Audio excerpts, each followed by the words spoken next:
Ang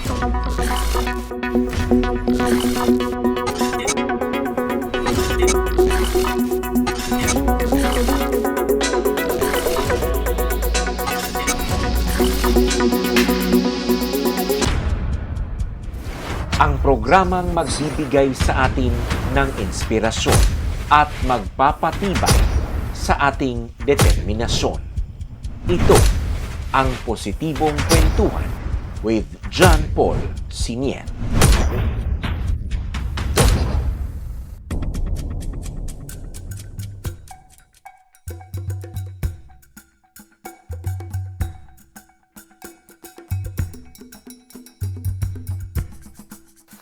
Isang magandang araw po sa inyong lahat mga minamahal kong idol viewers and welcome sa ating Positibong Kwentuhan with John Paul Siniel na inyong pong mapapanood sa ating YouTube channel at Facebook page na iDocu by John Paul Siniel. Sa atin pong patuloy na balayanihan series dito sa relocation site sa Barangay Panibasan, Maco, Davao de Oro para sa mga biktima ng Masara landslide nitong February 2024 ay atin pong nakilala ang isang Sergeant Juramel Albacete, Philippine Army Reserve, na kandidato sa pagiging isang best reservist sa buong Philippine Army Reserve sa buong bansa. Kandidato siya, pero patuloy siyang tumutulong sa kanyang mga kababayan. Kaya, sa akin pong likuran, diyan po matatagpuan ang ating buhay na bayaning reservist ng Philippine Army. Siya po ang ating guest ngayong araw na ito. Please welcome Sergeant Juramel Albacete, Philippine Army Reserve. Sir, Sergeant Juramel Albacete, Philippine Army Reserve. Good day and welcome to the program. Salamat, sir. Salamat at pinaunlakan nyo kami na makausap kayo at makapanayam tungkol sa kabayanihang inyong nagawa dito sa balayanihan para sa ating mga Masara landslide victims. Unang-una sa lahat, sir, kayo'y sarhento na. Yes, sir. Though you are a reserve, pero ano nagtulak sa inyo at talagang kumbinsidong-kumbinsido kayo na pumarito at tumulong sa paggawa ng bahay? Sa akin, sir, is kita ko naman din, sir, yung mga biktima, sir, yan. Kailangan nilang makapagsimula, sir, ba? Ng kanilang pamumuhay. So, pag start ng balayanihan, sir, so gusto ko rin tumulong, sir, eh. Gusto ko rin sila nga matulungan na magkaroon ng sariling bahay, no? So para di na sila mahirapan doon sa ating city. Kasi may case na din nga na stroke na. Yes. So may namatay, di ba? Yes, sir. Meron na, sir. So mahirap talaga sa ating city, sir, makatira. Kailangan may sarili silang bahay para makapagsimula na sila sa kanilang hanap buhay. Okay. So, ang assignment mo dito ngayon is sa paggawa ng bahay, tutulong ka. Yes, ano specifically ang function mo dito? Specifically sa trabaho ko dito, sir, is through manpower, sir. Kasi although meron tayong skill, sir, pero hindi masyado sir, magaling, sir, eh. Yung konti lang atong kaalaman, sir. So ngayon prior ko yung labor lang, sir, muna. Then assist kung merong mga debris nga kailangan i-welding, doon lang kami. Then kung may hauling na mga materials, doon lang din. Okay. So okay lang sa iyo yon? Okay lang din, sir. At least meron naman din kami kasama na mga skilled, sir. Meron din kami nga dalawang mason, then welder. So okay na din, sir. Okay. So satisfying ba sa iyo na nakakatulong ka sa kapwa? Yes, sir. Bukal sa loob, sir, na nakakatulong, sir, kasi mahirap naman din yung ikaw yung tutulungan, sir. Mas mabuti na yung ikaw yung tumutulong sa kapwa, sir. Kasi iba yung pakiramdam mo pag nakakatulong ka, sir. Correct. So how many days will you be staying dito sa balayanihan? Siguro, sir, hanggang matapos siguro, sir. Hanggang matapos. Yes, sir. I understand, hindi lang itong bahay na ito, di ba? Ang Yes, sir. gagawin? Yes, sir. Kung mag-extend pa dun, sir, doon din Mer- kami. meron pang isa. Yes, sir. Pero composite itong inyong team Yes, sir. sa bahay. Meron kaming, nag-merge kami sa 25th, sir. 25th IB, 66 IB, then, 60 IB, then kami sa 1103rd CDC, sir. Wow. Mga ilang kayo dyan, sir? Ah, So that's, to my understanding, nasa mga mahigit 10, di ba? yes, sir. Yes, sir. All right. Now,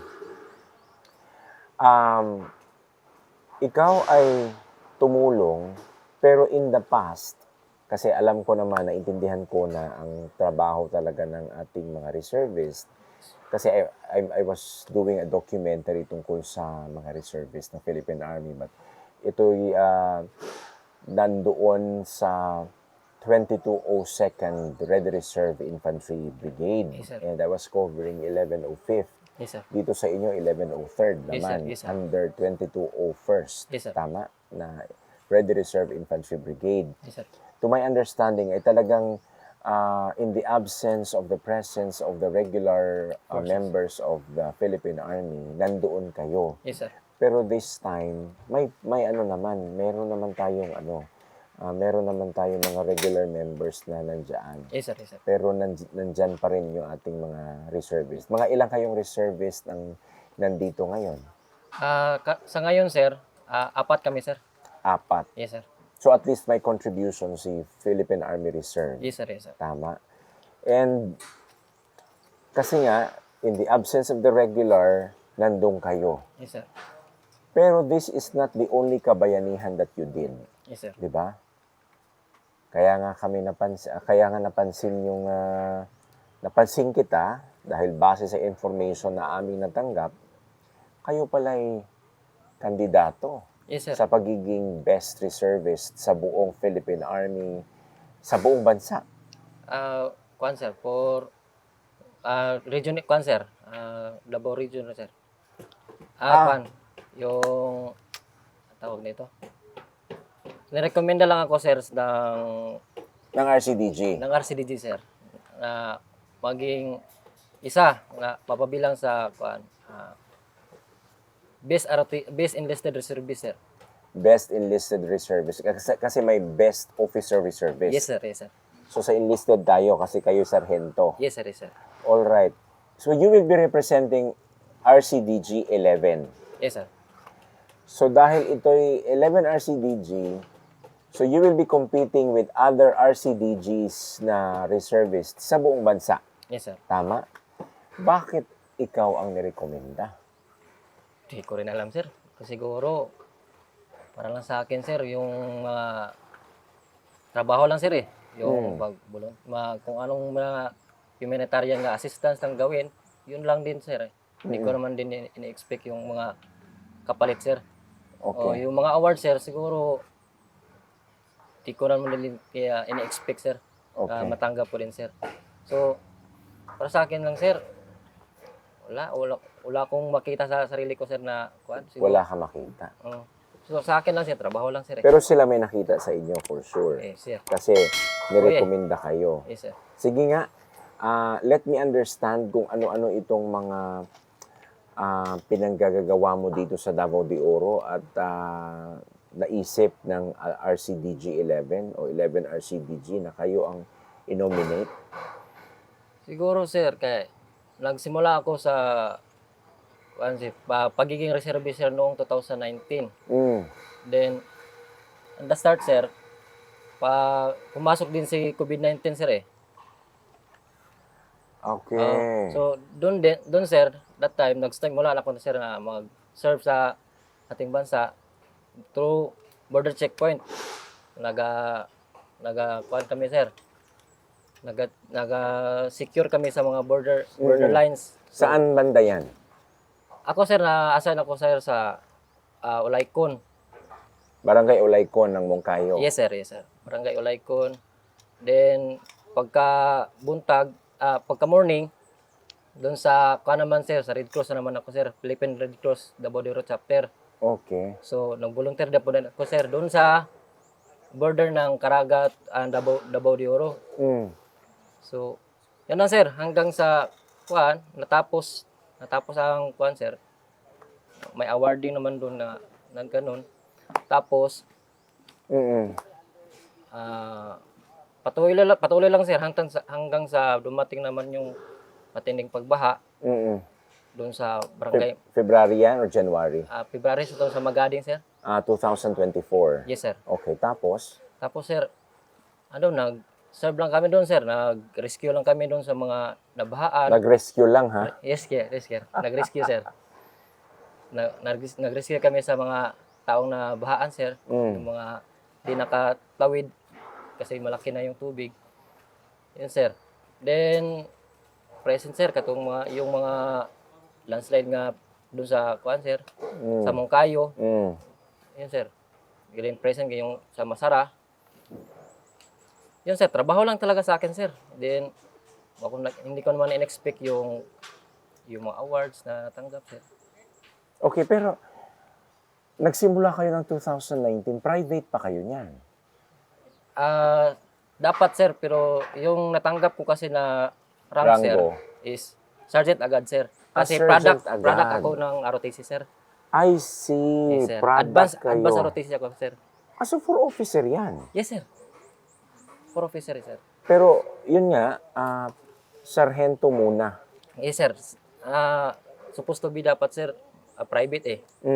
Pero yung nabigay sa amin sir is Sergeant agad.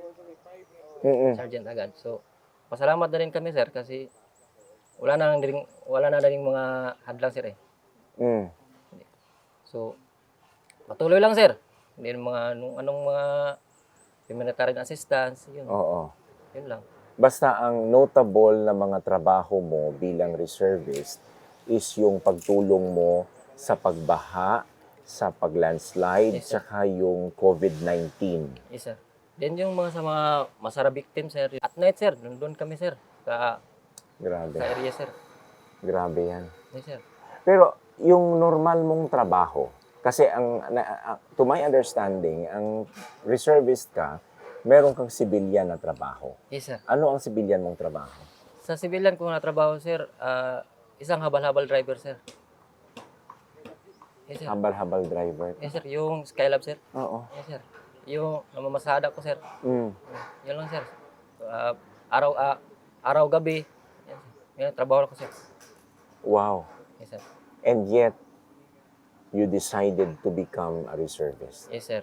Kasi nandoon naman na samtang nag-aaral ako sir, inirekomenda din ako nga gusto ko ba daw magtrabaho doon sa CDC namin. Ako, sige sir. Grab ko agad. Iniwan ko yung pagiging habal-habal driver. So pumunta ako sa CDC bilang GO. Job order. Yes sir. I see. So talagang nasa puso mo ang pagsisilbi. Yes sir. Hindi mo inisip na alam ko mas malaking kikitain mo sa pagiging habal-habal driver. Yung JO, ilan lang ba yan? Magkano lang ba? Yung per day niyan sir is 430 sir. Then ngayon 430 per day, ilang araw? 15 days sir. So that's, bibilangin ko lang, 430 times, hindi ako marunong sa 15. Yes sir. So may 6,450 lang ka kada kinsena. Kinsina. 430. 4,430. 4,000. Oh, 4,430 ang 430 ang Ang 15 15, days. yes, sir. Ay, ganon. So, hindi pala lalagpas yan ng double digit yung sweldo natin as job order. Yes sir, yes sir. Pero pag habal-habal driver ka, magkano ang kikitain? Konti lang din sir, kasi marami din kami sir eh. Marami rin kompetensya ko sir. Pero sa pagiging habal-habal driver, you hold your time. Yes sir. Diba? Unlike dito,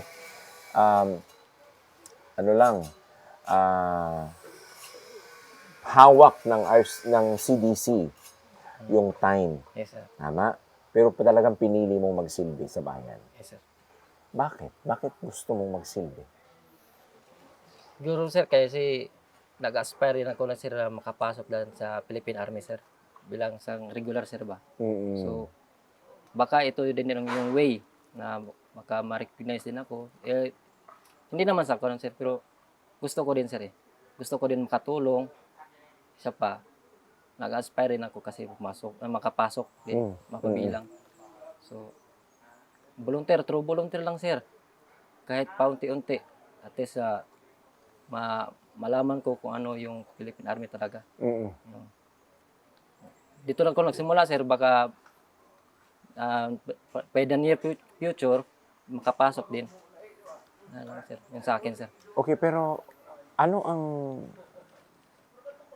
yung mga deciding factor na meron ka para inspiration upang maisip mo maging sundalo? Pamilya sir. Pamilya. Yes sir. Inspirasyon mo ang pamilya. Yes sir. Sa pagtulong sir, like dito sa balayan yan sir, Mm. yung bahay kasi din na namin sir, wala eh. Wala ding bubong. So, naisip ko, pwede ko kayong makatulong nito para maka-prospect ako kung ilan ang gagastuhin ko din sa bahay namin. Oo. So, nag-expect din ako sir na habang nagli-labor, tumitingin-tingin ako sir kung anong magagasto, prospect na magasto. Yun sir. Then pag-apply po soon, Mm. at least makita ko bang okay, ma-develop ko pa pag makapasok na rin. Sa Philippine Army. Yes sir. O kasi alam natin na pag nasa Philippine Army ka, okay ang sweldo. Yes sir. Stable na din sir. Stable ang sweldo, tsaka bukod dyan sa stable ang sweldo, talagang nakapagsisilbi kayo. Yes sir. Kahit hindi pa nakapasok sir, nakapagsisilbi na din sir. Mm. O tsaka ang okay kasi sa Philippine Army, sa aking pagkakaalam, base sa mga in-interview ko ding mga tao, is that kasi this is a risky job, Yes sir. di ba? Bukod sa job, talagang service Yes sir. to the country. Yes sir. Risky siya, so dapat talagang tama lang yung dapat ibigay sa ating kasundaluhan. Yes sir. Kaya gusto mo yon. Mahirap, galing ka ba sa mahirap na pamilya? Ganun ba yan? Yes sir. Mahirap din sir. Kasi nagsimula kami sir sa pamilya ko, mahirap sir eh. Mahirap, hindi ko ma-experience yung mahirap sir kasi si papa ko habal-habal din sir eh. Mm. Habal-habal sa umaga, sa gabi security guard. Wow. Yes sir. Iba yung sir kanang pagpaningkamot niya sir ba? Oo. Yung pagsisikap niya. Sisikap na sir nga mabuhay kami sir. Ilang kayo magkakapatid? 4 sir. 4. Yes sir. Nanay mo nasa bahay. Yes sir. Saan banda sa inyo? Barangay Concepcion sir. Barangay Concepcion, Montevista. Montevista, Davao del Este. Yes sir. Kaya gusto mong iangat ang buhay Yes sir. ng pamilya. And habang gusto mong iangat ang buhay ng pamilya, on the side, nagsisilbi ka sa bayan. Yes sir. Pero graduate ka, di ba, ng kolehiyo? Yes sir. Yes sir. Last 2023 sir. Anong kurso yan? Bachelor of Science in Entrepreneurship sir. Okay. Wala bang nag-encourage sa inyo na mag-apply na lang ng ibang trabaho kasi medyo matagal ang magiging kasapi ng Philippine Army? Yes sir. Ang daming gustong maging sundalo. Yes sir. Nasabi na din sa akin ni mama sir na gamitin mo naman din yung pinag-aralan mo. Nak. Kasi baka wala kang mapala dyan. Sige lang ma. Trust the process lang ma. Trust the process. Yes, sir. I like that. So, nag-stay ako sir. Antay-antay lang. Kasi malay mo, makapasok din. Yeah. Yes sir. Nag-apply ka na. Yes sir. Ilang buwan ka na naghihintay? Mula January sir. Ng taong 2024. Yes sir. Okay. Pwede ka namang maging, kasi nag-advance ka, so pwede kang maging officer. Nasa isip mo ang maging officer? Yes sir. So, mag-take na ulit ako ng upsat sir para for officer na naman sir. So you will take first yung pagiging enlisted. Ganun ba yon? Ano sir, kung mag-apply sa officer force sir, So diretso ka sa pagiging officer? hindi sir. Pwede din mag-apply sir sa through PUTC sir. Oo. PUTC, kasi graduate ako ng advance, PUTC. Then, pagkatapos ng PUTC, OCC na po, OCC ROTC na naman sir. Mm. Take na naman ng abstract. So maraming beses ka magtitake ng APSAT. Yes sir. Pero yung in-applyan mo ngayon January is for CA sir. Candidate Soldier Course. Yes sir. I see. So dahan-dahan lang muna. Dandahan lang muna sir. Grabe yung process sa part mo kasi ROTC, reservist ka na naman, and then apply sa ganitong mga bagay. Yes sir. Pero okay ka lang. Okay naman din sir. At least na-enjoy ko naman din sir eh. Okay. Hambang nandito, nagle-learning, nag-enjoy, nagde-develop din sir. Okay.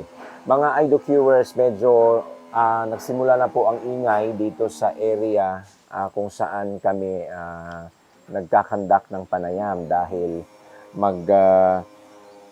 it's going to 8 o'clock in the morning and talagang later on magiging busy, magiging abala na ang bawat isa sa sa pag-construct ng mga bahay. Kaya we will expect na mas magiging maingay pa ang area in the middle of our interview. Anyway, hindi naman ito masyadong matagal na usapan dahil hiniram lang din namin ang panahon ni Sir Albacete dahil nagtatrabaho pa sila later today. So, Sir, what do you look forward? Lalong-lalo na sa ating mga kababayan na nasalanta at ngayon ay magkakaroon ng bahay through balayanihan. Yes sir. Ano ang gusto mong mangyari sa kanila? Ang gusto ko lang mangyari sir, at least meron silang sariling bahay na sir. Hindi na yung katulad nung una nga mas medyo risky doon kasi sir. Yes. Kasi area doon nga prone for landslide. So dito sir, at least malayo sa bukid. Tapos may sarili na silang bahay, may kumpleto na sa kuryente, tubig. At least makapagsimula na din sila sir. Oo, at least maaliwalas ang Ang pakiramdam nila sir. pakiramdam. Yes, sir. Hirap Kasi- talaga magtagalog talaga na straight talaga mga IDOCuers. Ito Yan na, kasi sir. mga taga Luzon tsaka taga NCR talagang request kasi nila na talaga magtagalog tayo. Okay lang din sir. O, At least para napapractice ko maintindihan din daw sir. nila. Oo. Kailangan mo din i-practice yan kasi Kasi if you papasok. are in the Philippine Army, Tagalog ang usapan. Yes sir. So, anong wish mo sa ating mga kababayan? Wish ko lang sir din sa kanila, at least pag nandito na kayo, magsimula kayo sa panibagong yung pamumuhay. Hindi na yung medyo wala yung malapit sa yung prone to landslide kasi mahirap yung may matutulog ka, di mo alam yung paligid mo, baka mag-landslide agad. So, maghanap ng panibagong hanap buhay para iwas na din sa mga cancer. So, akin na sir, simula lang sila sa panibago nilang cancer. Okay. Pero anong maipapangako mo bilang reservist sa ating mga residente dito? What can you promise them na pwede mo pang gawin para sa kanila? Siguro sir, papangako ko sa kanila, baka makikita pa rin kami, siguro sundalo na ako in the future. At least, nakatulong ako sa pagpatayo ng kanilang bahay sir. At least, hindi ako mahiya sir para makapunta dito kasi isa din ako sa tumulong na makabuo ng kanilang bahay sir. Okay. Pag naging sundalo ka na, babalikan mo sila. Yes sir. Kung sino man nakatira dito, Oh, yes sir. Itong bahay mismo sir, pupuntahan ko mismo sir. pupuntahan mo ha. Yes sir. Okay. So this is Block 1, Lot Lot 11. Lot 11. Doon ang ano ba yan? 1, 2, ganun ba ang Yes, sir. bilangan? Yes, sir. 1, 1, 2, Ay, block 1. 1, 2, 3, 4, 5, 6, 7, 8, 9, 10. Magiging 10. Yes, sir. Baka this is lot 11 of block 1. Yes, sir. So you will visit them once. Yes, Kung sino pwede, man sir. ang titira dyan. Yes, sir. Aba, may aabangan kami. At may aabangan sila. Sila. Ikaw din may aabangan. Yes, sir. So, yan, kandidato ka sa pagiging best reservist. Hindi naman siguro ano yan. I mean, ito, dagdag sa qualification mo yan. Dagdag yan, edge mo para masungkit natin yung best reservist galing sa 11 RCDG. Do you wish to win? Yes, sir. Kasi baka isa din yung way, sir, para din makapasok, sir. Kasi Wow. may nakita sila sa akin, sir, Yeah. Nag-wish din ako, sir, na sana din. Ako rin yung mapili. Opo. Kasi sa dami-dami din nga RCDG, sir, Merong 16 RCDGs. Ayan. At least sana, sir, sana Ayan. makapasok, mapili. Correct. Makapasok. Now, idol viewers, nakikita nyo siguro sa aking likuran, nagsidagsaan na yung kanyang mga kasama. We have featured this sa ating pangalawang episode sa ating Balayanihan special episode sa ating positibong kwentuhan. Yung kanilang naging team leader dyan na interview natin in the past. So, nung bumalik kami dito, kaya namin nakilala si Sergeant Albacete, Philippine Army Reserve, ay dahil sa mga usapang mga, small talks, and then nakita namin na kandidato pala siya sa pagiging best reservist. At saka yung kandidato na yan, nandito pala, nagsisilbi. Kaya kinuha namin ang panahon na makausap natin. And also nakikita nyo, dumadaan din sa aming likuran, kanina pa, ang vice-gobernador ng Davao de Oro na si Vice Governor J.V. Tyrone Uy dahil nagsagawa din siya ng inspection sa mga nakumpletong bahay at yung mga kukumpletohin pang mga bahay. Also, to my understanding, they will also conduct a meeting kung ano pang pwedeng pag-usapan, ano pang pwedeng i-improve sa kanilang operation dito sa Balayanihan. Nakikita nyo, di ba? Yes, sir. Ganun ka hands-on yung mga utak sa Yes, sir. pagpatakbo ng Balayanihan. Yes, sir. Namangha ka ba Yes, sir. sa idea na magkaroon ng ganitong klaseng bayanihan? Yes, sir. Hindi ko ma-expect, sir. Ito pala talaga, no? Ang bilis, yung mga utak ng mga nasa taas, isa yung tumong, sir, yung goal na makapagtayo ng ganito karaming bahay sa ganito kaliit na oras sa panahon. Hindi ko na-expect, sir, na ganito din kabilis. Correct. Start. Kasi pag gobyerno, matagal. Yes, sir. Ang pera, tumakbo. Marami pang Matagal ang dadaanan, gulong. sir, Oo. Pero this time, nangyari February, March, April, May, June, July. July, sir. May implementation na kaagad. Yes, sir.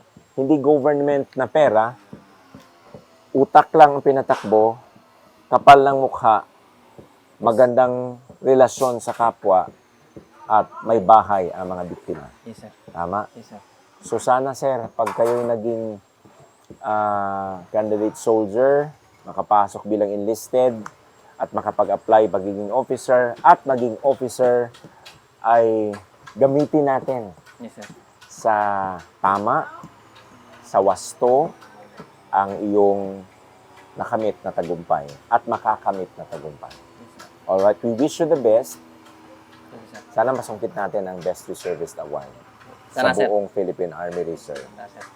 And sana'y pagpalain kayo ng Puong May Kapal, guided kayo ng Puong May Kapal sa tatahakin mong landas. Yes, sir. Thank you, sir. Congratulations, sir, in advance. And thank you very much. Thank you, sir.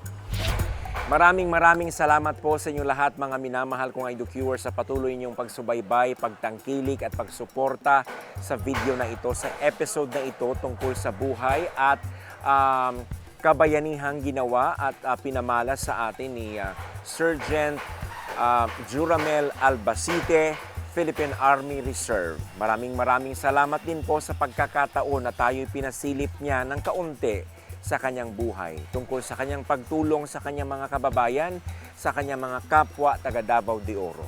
At dito'y ating nakita na kahit maliit lang po ang pwedeng ma-contribute, maibahagi na kabayanihan, pero pag yan po lahat ay pagsasama-samahin, magiging malaki po iyan, maging mabigat po.